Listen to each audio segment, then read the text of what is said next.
بسم اللہ الرحمن الرحیم۔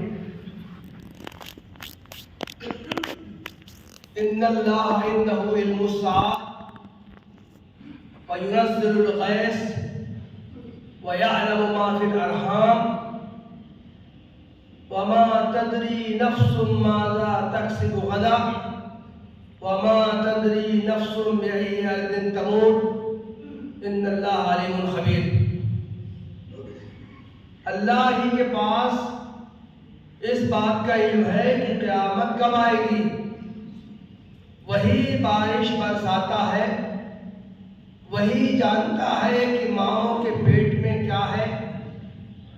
کوئی نہیں جانتا کہ کل وہ کیا کرے گا، کوئی نہیں جانتا کہ اس کی موت کب آئے گی۔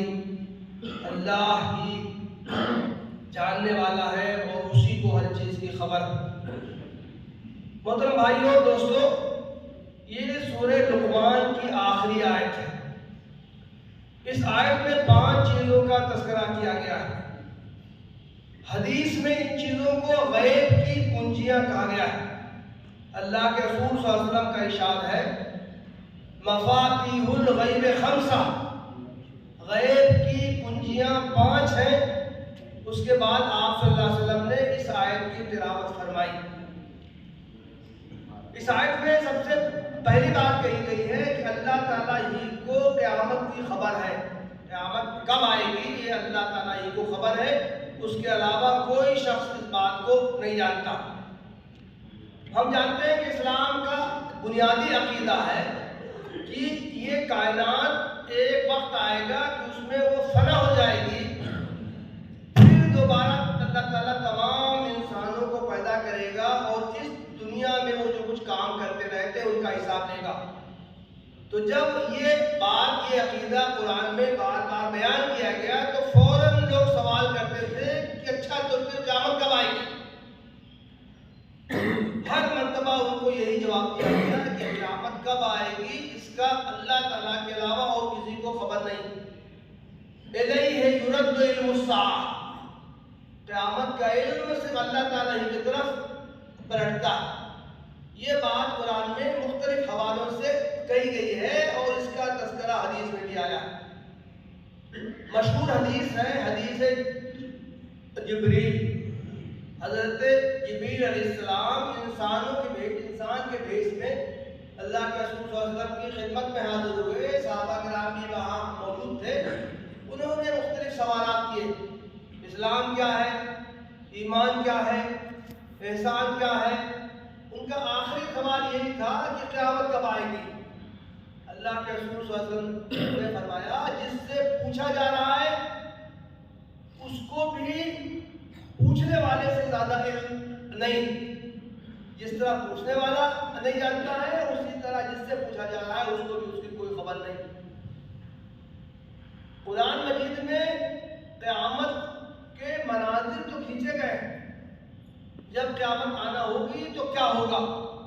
پوری دنیا کائنات فنا ہو جائے گی، زمین آسمان سب لپیٹ دیے جائیں گے، پہاڑ روئی کے گالے کی طرح اڑیں گے۔ یہ سارے مناظر تو کھینچے گئے ہیں، لیکن یہ کب پیش آئے گا اس کا کوئی تذکرہ نہیں کیا گیا۔ انسان کو غیب کی جاننے کی جستجو ہوتی ہے، اس میں شوق ہوتا ہے کہ آئندہ جو کچھ ہونے والا ہے کچھ کو ابھی سے معلوم ہو جائے۔ اس کے تحت اس کے ذہن میں سوالات پیدا ہوتے ہیں، لیکن قیامت کے بارے میں یہ کہا گیا کہ کسی کو خبر نہیں ہوگی۔ لیکن ایک روایت مشہور ہے، من مات فقد قامت قیامتہ، جس شخص کی موت آ جائے اس کا مطلب ہے کہ اس کی قیامت آ گئی۔ اس لیے کہ مرنے کے بعد پھر اعمال کا سلسلہ بند ہو جاتا ہے، اس کے بعد اس پر جزا کا سلسلہ شروع ہو جاتا ہے۔ تو آدمی کو اس چکر میں نہیں پڑنا چاہیے کہ قیامت کب آئے گی۔ ہر شخص کو اپنی فکر کرنی چاہیے کہ اس کی قیامت کا آغاز کب ہونے والا ہے۔ اس کی قیامت کا آغاز اس کی موت سے ہونے والا ہے، اس لیے اس کو فکر کرنی چاہیے کب اس کے نامہ اعمال کا سلسلہ ختم کر دیا جائے۔ اللہ تعالیٰ ہی بارش برساتا ہے۔ تیسری بات کہی گئی ہے کہ اللہ تعالیٰ ہی کو معلوم ہے کہ ماؤں کے پیٹوں میں کیا ہے۔ ان دو باتوں کے بارے میں لوگ کہتے ہیں کہ یہ کہاں ہے، یہ تو معلوم ہو جاتا ہے، محکمہ موسمیات بتا دیتا ہے کہ 2 دن 3 دن کے بعد کیا ہوگا، بارش ہوگی کہ نہیں ہوگی۔ اسی طرح آج کل تو آلات ایجاد ہو گئے ہیں، الٹرا ساؤنڈ ہے، معلوم ہو جاتا ہے کہ ماؤں کے پیٹ میں کیا ہے، لڑکا ہے کہ لڑکی۔ یہ بہت ہلکی سرسری تعبیر، محکمہ موسمیات یہ نہیں بتاتا ہے کہ بارش ہوگی یقینی طور سے، ہم سب جانتے ہیں کہ بتاتے ہیں لیکن اس وقت بارش نہیں ہوتی۔ بارش کب ہوگی، کتنی ہوگی، کس علاقے میں کتنی ہوگی، یہ ساری باتیں نہیں بتا پاتے ہیں، بتاتے ہیں تو اٹکل ہوتا ہے، کبھی وہ ایسا ہوتا ہے کبھی نہیں ہوتا ہے۔ الٹرا ساؤنڈ یہ تو بتا دیتا ہے کہ لڑکا ہے یا لڑکی۔ الٹرا ساؤنڈ کیا یہ بتاتا ہے کہ جو رحم میں جو جنین پرورش پا رہا ہے وہ نیک ہوگا کہ بدبخت ہوگا، اس کی قسمت میں کیا ہے، پیدا ہوگا تو اس کے حالات کیا ہوں گے۔ جنین کی پرورش کے بارے میں ہر بات نہیں معلوم ہو پاتی، یہ باتیں صرف اللہ تعالیٰ ہی کو ان چیزوں کی خبر ہوتی۔ آخری جو 2 باتیں بیان کی گئی ہیں وہ بہت اہم ہیں۔ یہ بیان کیا گیا ہے کسی شخص کو نہیں معلوم ہے کہ کل کیا ہوگا۔ آیت میں غدن کا لفظ، غدن کے معنی اگلا دن نہیں ہے، ٹمارو نہیں ہے۔ جس لمحے میں ہم جی رہے ہیں اس کے بعد کا لمحہ، اس کو بھی عربی زبان میں غدن کہتے ہیں۔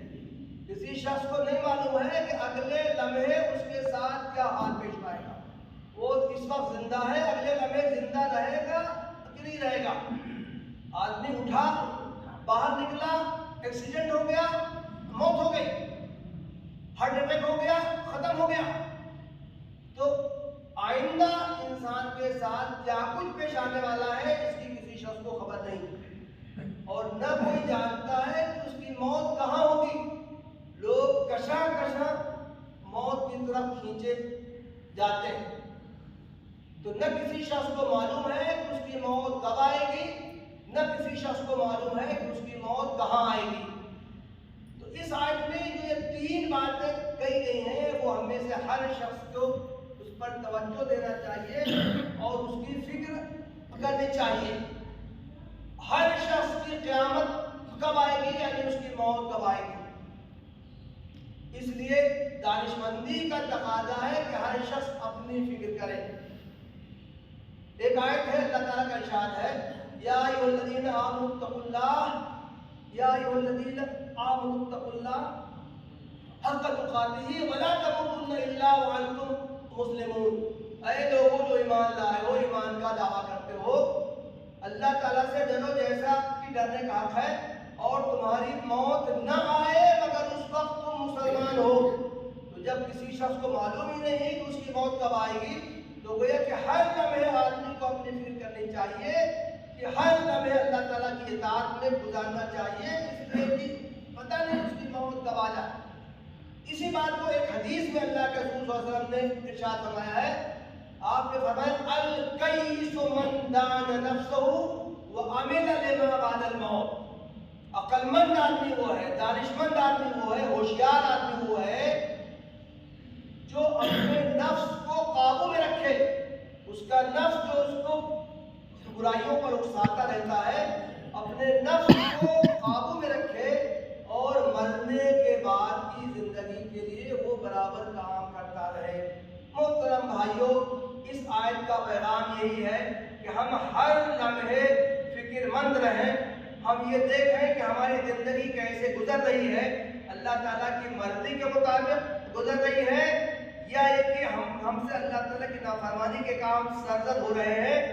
وہ شخص عقل مند ہے جو اپنے مرنے کے بعد کی زندگی کی فکر کرے، اور وہ شخص بیوقوف ہے جو اسی دنیا میں مگن ہے اور اپنے آخرت کی زندگی کو بہتر بنانے کی فکر مت کرے۔